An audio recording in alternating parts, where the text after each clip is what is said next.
Hello, everyone, and welcome to another episode of the Wise Decision Maker Show, where we help you make the wisest and most profitable decisions. My name is Dr. Gleb Tsipursky. I'm the CEO of Disaster Avoidance Experts, the future of work consultancy that sponsors the Wise Decision Maker Show. And today with me is Garret Flower, the CEO of Wayleadr. So, Garret, can you tell us first about what Wayleadr does, and then we'll talk about the report that you commissioned? Yeah, sure. Thanks, Ed. So Wayleadr is an arrival SaaS technology. Our mission at Wayleadr is to make arriving easier than leaving. And so we believe that when you look at arriving anywhere, there's a lot of guesswork that currently takes place. And our job is to solve that guesswork and to help save people time, help businesses save costs by reducing the need for unnecessary space, and to also help them generate additional revenue from using this insight to drive new revenue to underutilized space. So Wayleadr is a SaaS platform that believes that space can be used a lot better than the way it is used today. And we're working with companies around the world across 25 countries today in solving this arrival problem. Okay, and tell me a little bit more about the report that you commissioned. Yeah, so as you can imagine, and as I'm sure you're aware, the world has changed quite significantly since COVID.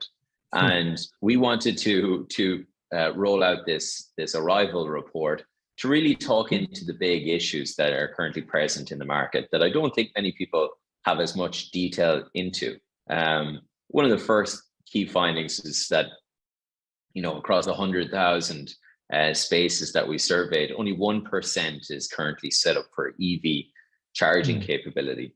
And, when you look at last year, the fact that 11% of vehicles purchased were EV vehicles, this leaves an interesting dynamic that's going to occur where we're going to have to, A, get really efficient at using these EV charging spaces, or B, we're going to have to invest a lot more in EV infrastructure, which I think is really interesting.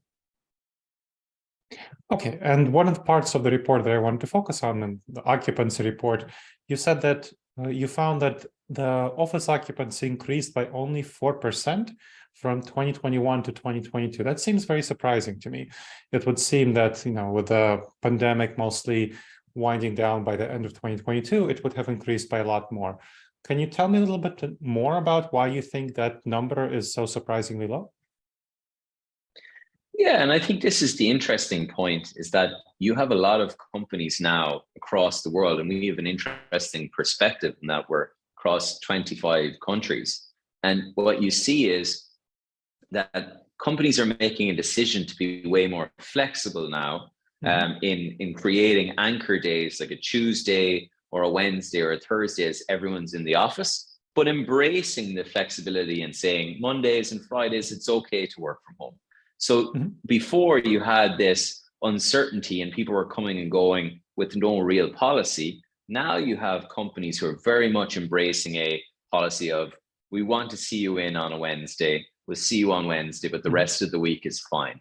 And so therefore, you have this leveling off where some companies are actually seeing decreasing occupancy across an entire week, but focused occupancy and full occupancy on certain days. So it's interesting dynamic to get your head around. So in the total week, the change hasn't been dramatic, but on certain days, it's been dramatic, decreasing and increasing, with Mondays and Fridays being a massive decrease on the weekend, and Tuesday, Wednesday, Thursday seeing much of an uplift. So overall, the percentage is only a small percentage, but the dynamic and shifting of days and occupancy per day is really something.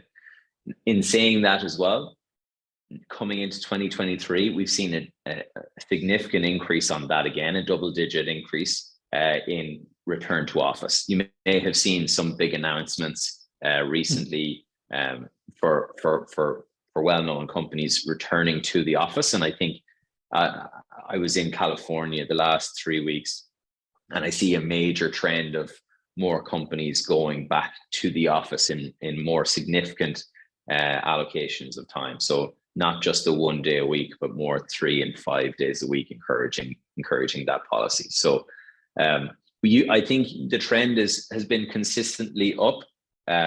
Now we have more assurance on set flexible days and policies of that companies have chosen into, and you're going to start seeing, I think, a push towards return to office to increase even more. So another dynamic we've seen is companies that are affected by maybe the recent downturn in the macroeconomy are using the return to office as a way to encourage how they're going to improve performance, getting back to old ways. And so you're seeing also a trend where companies that are maybe affected at different stages in the stock market are now using the return to office as a tool to bring people back. When people are coming back, they want to use arrival technology to make it seamless. So companies are really embracing Wayleadr as a way to encourage return to office in a flexible, engaging way, so that people don't have to worry about parking, worrying about booking a table, a desk, etc., worrying about access into the building, or that there's not enough space when they arrive. So Wayleadr solves for all of those problems, and that's why we're growing faster than ever right now, as a way to help alleviate the stresses and pains for people coming back to the office. Well, it's interesting what you're talking about, the companies that are in financial challenge, because when we've seen companies be in significant financial challenge, so for example, Twitter, Elon Musk at first said everyone comes back to the office. He's a well-known radical proponent of Monday, Friday, 9 to 5 in the office. But then he closed down the Seattle headquarters of Twitter. He closed down the Singapore headquarters of Twitter. He closed down a number of New York offices and told his staff to work fully remotely because they can be very well productive while working at home. So we're seeing some companies that are, and that's just an example of a number of companies that are doing the same thing, that are Amazon and so on. Even though it told its staff to come to the office, it's still pausing construction on a number of headquarters, like its second headquarters. It's not built, looks like it's not going to build it out, at least for a long time, letting go of a number of office buildings. What do you make of that? It seems like a number of companies are actually choosing to send people back home because they're seeing that people can be very productive working from home and they don't have to spend the money on real estate. It's a great point, and we could discuss it at length. And I think one of the interesting things is that he's an interesting character who I admire the achievements of, and he has multiple companies that are of different policies, right? So I think what we're seeing is that he's obviously, and leadership have decided that for one of his businesses, for Twitter, that maybe they can get some of this work done from remote.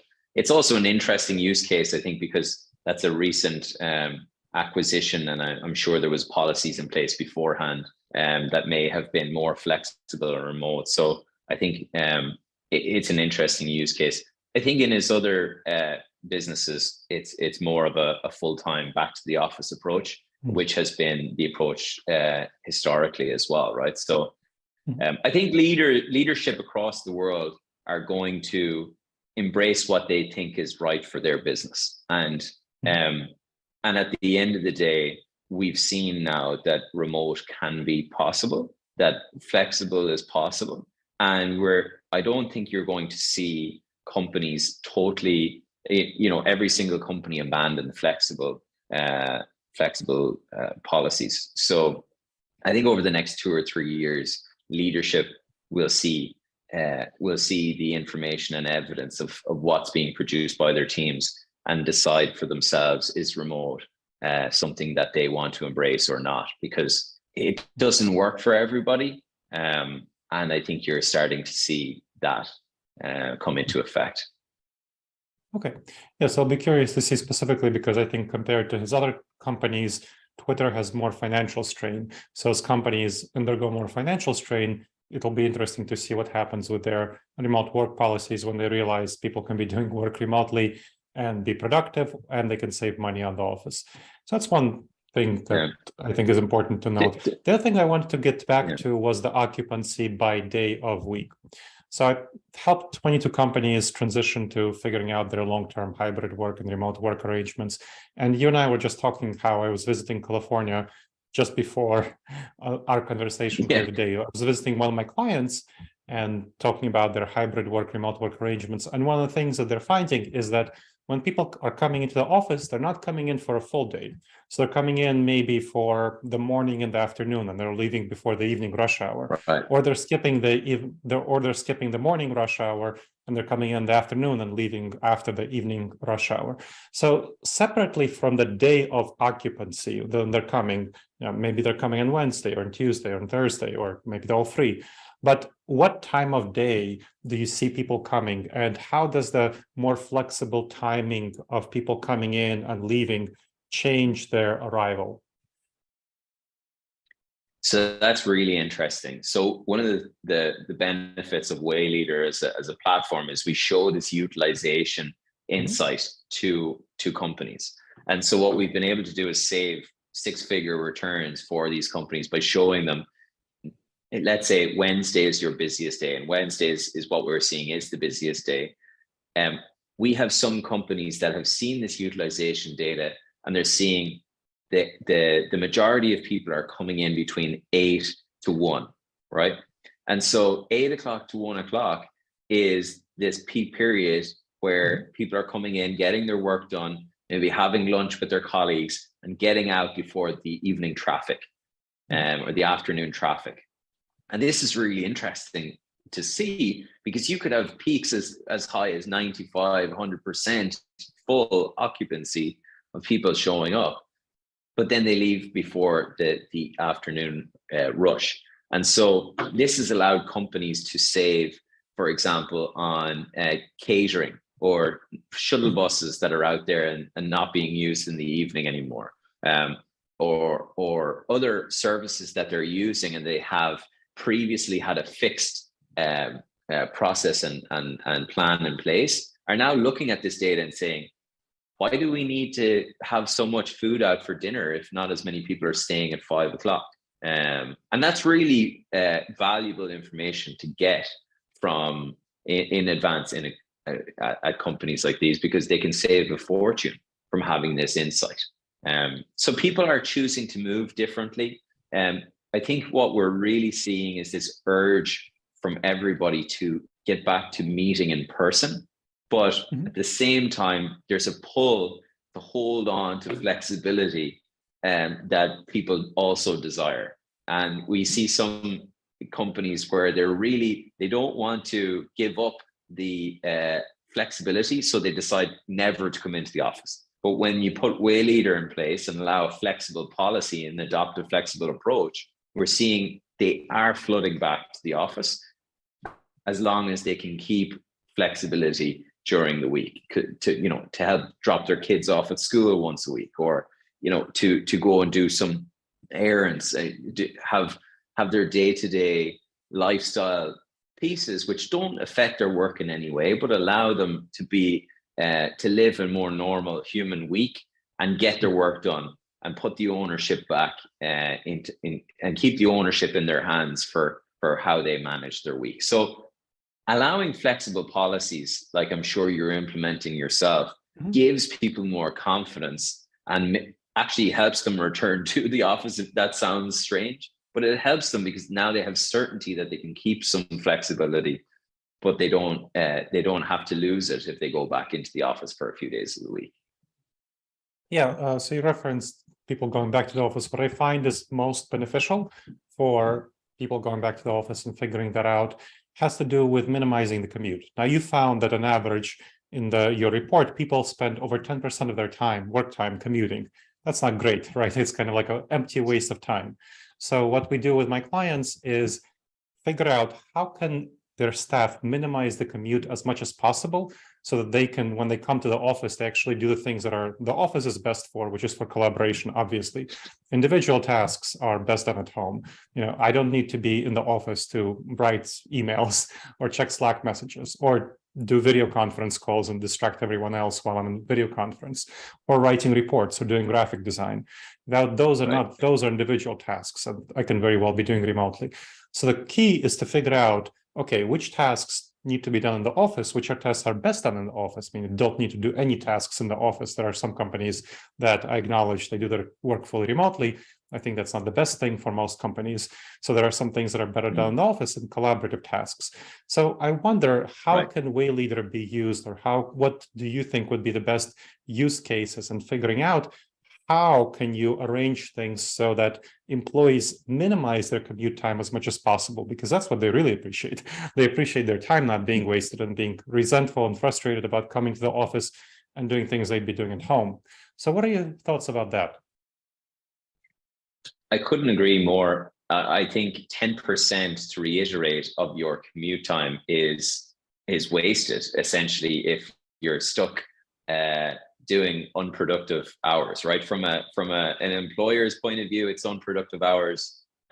From a people point of view, you're not getting much benefit out of that time. And so Wayleadr minimizes that by making arriving easier than leaving.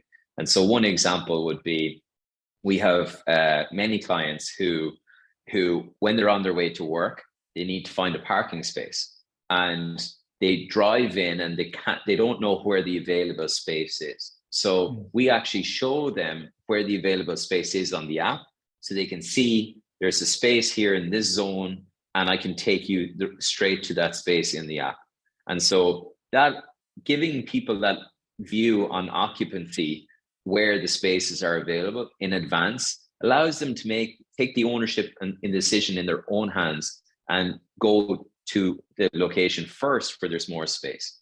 And this saves countless hours of time for people in advance. So I'm driving in to my office in San Francisco, and I see that building A is 90% full. Wayleadr presents me a message, say building A is 90% full, maybe go to building B. And I drive to building B, which is 60% full. I get my space first time. I'm not driving into A and it's full, and then I have to loop around and go to B. Sure.